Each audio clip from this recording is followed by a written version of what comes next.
여러분 안녕하십니까? 이해하기 쉽게 법률 상식을 전해드리는 택수의 투시경 이택수입니다. 이번 시간에는 나도 모르게 재판이 진행되어 패소 판결이 났다면 라는 주제로 말씀 올리겠습니다. 우선 구독, 좋아요, 알림 설정 부탁드립니다.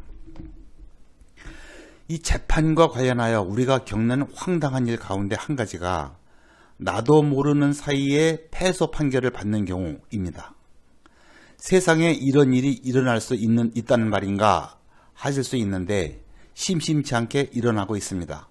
이런 일을 당했을 때 당황하지 마시고 제가 말씀드리는 대로 하시면 됩니다.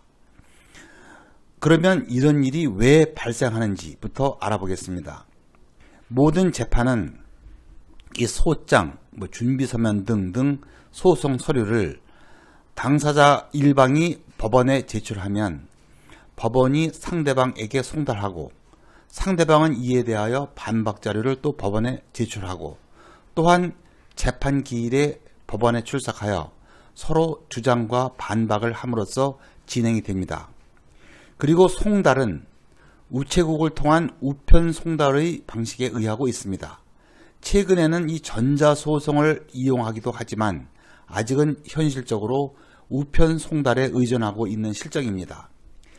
그런데 현행법상 상대방의 주소가 불분명하거나 또 고의로 소송 서류를 받지 않는 등 어떤 이유이건 간에 송달이 제대로 이루어지지 아니하면 재판은 한 발짝도 진행될 수가 없습니다. 그리하여 정상적으로 송달이 되지 아니할 경우 이 보충 송달, 유치 송달, 야간 송달, 무슨 발송 송달 등 온갖 방법을 동원하여 상대방에게 재판 진행 상황을 알리려고 노력하고 있습니다. 이와 같이 당사자가 최선을 다하여 주소를 찾고 또 법원이 온갖 방법을 동원하였는데도 불구하고 도저히 송달할 방법이 없을 때에는 그렇다고 하여 법원으로서는 재판을 안 할 수도 없기 때문에 최후의 방법으로 이 공시송달이라는 방법을 이용합니다. 당사자가 도저히 상대방의 주소를 알아낼 방법이 없다는 이유로 법원에 공시송달 신청을 하면 법원으로서는 엄격히 심사를 하여 정말로 최선을 다하였는데도 불구하고 주소를 알 수 없었다고 판단이 되면 공시송달을 허가하지요.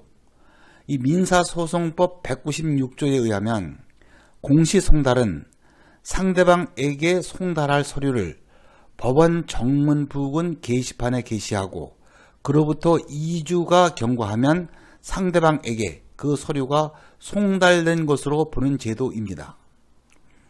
첫 번째 송달만 2주이고 그 다음부터는 게시판에 게시한 다음 날에 송달된 것으로 봅니다. 그야말로 눈 감고 아웅하는 시기죠. 이와 같이 공시송달을 하면서 일방적으로 재판이 진행이 되고 대부분 원고 승소 판결이 선고됩니다. 심지어 1심 판결문까지도 공시송달로 송달되고 그때부터 2주 이내에 항소를 하지 아니하면 판결이 확정이 돼서 그 판결에 따른 집행이 가능합니다. 제대로 대응하면 당연히 승소할 수 있었는데 전혀 대응을 하지 못해 패소한 경우에는 정말로 문제이지요. 이러한 경우 상대방이 나도 모르게 재판이 진행된 사실을 언제 알게 되느냐. 많은 경우 승소 판결을 받은 당사자가 그 판결에 기하여 경매를 신청하거나 또는 등기를 넘겨가거나 넘겨가려 할 때 그때 알게 되죠. 그때는 대부분 이미 항소 기간이 도과하여 정상적인 방법으로는 항소를 할 수가 없는 경우입니다. 이럴 때 어떤 구제수단이 있느냐? 이 추후한 항소를 통하여 구제받을 수 있는 길이 있습니다. 추후한 항소는 추후 보완 항소를 줄인 말인데 민사소송법 173조 1항은 이렇습니다. 당사자가 책임질 수 없는 사유로 말미암아 이 불변 기간을 지킬 수 없었던 경우, 이 불변 기간은 대표적으로 항소 기간을 말합니다. 그 경우에는 그 사유가 없어진 날로부터 2주 이내에 게을리한 소송을 보완할 수 있다.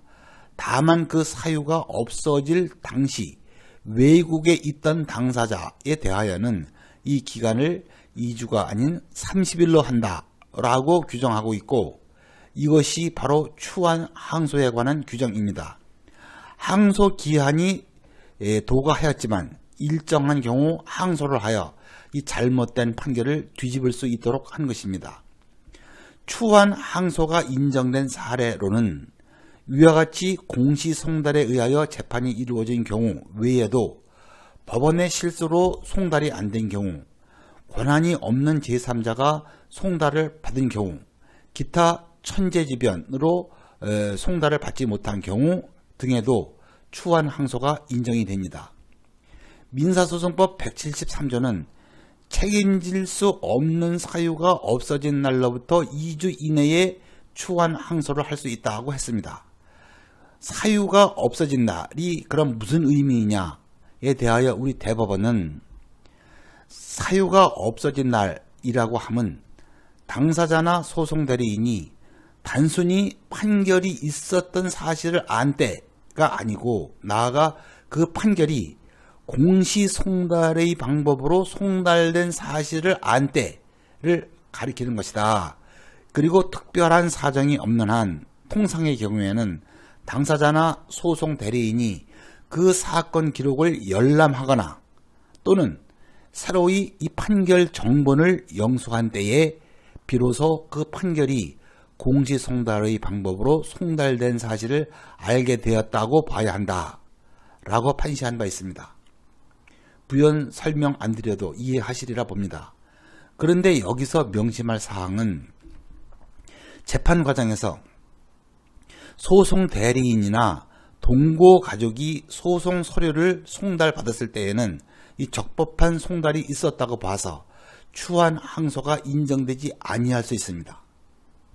끝으로 유의해야 할 점은 아무리 추한 항소를 하여 항소심이 진행되더라도 그 1심 판결에 의하여 이미 진행되고 있는 강제집행, 특히 경매가 당연히 정지되는 것은 아닙니다. 강제집행을 정지시키려면 이 추한 항소와는 별도로 이 강제집행 정지 신청을 하여야 한다는 사실도 명심하시길 바랍니다. 기타 이 추한 항소와 관련하여 설명드릴 사항이 많이 있지만 이 정도까지만 알고 계셨다가 상황이 발생하면 즉시 법률 전문가를 찾아가서 상의하시기 바랍니다. 끝까지 시청해 주셔서 감사합니다. 다음 더 유익한 주제로 뵙겠습니다.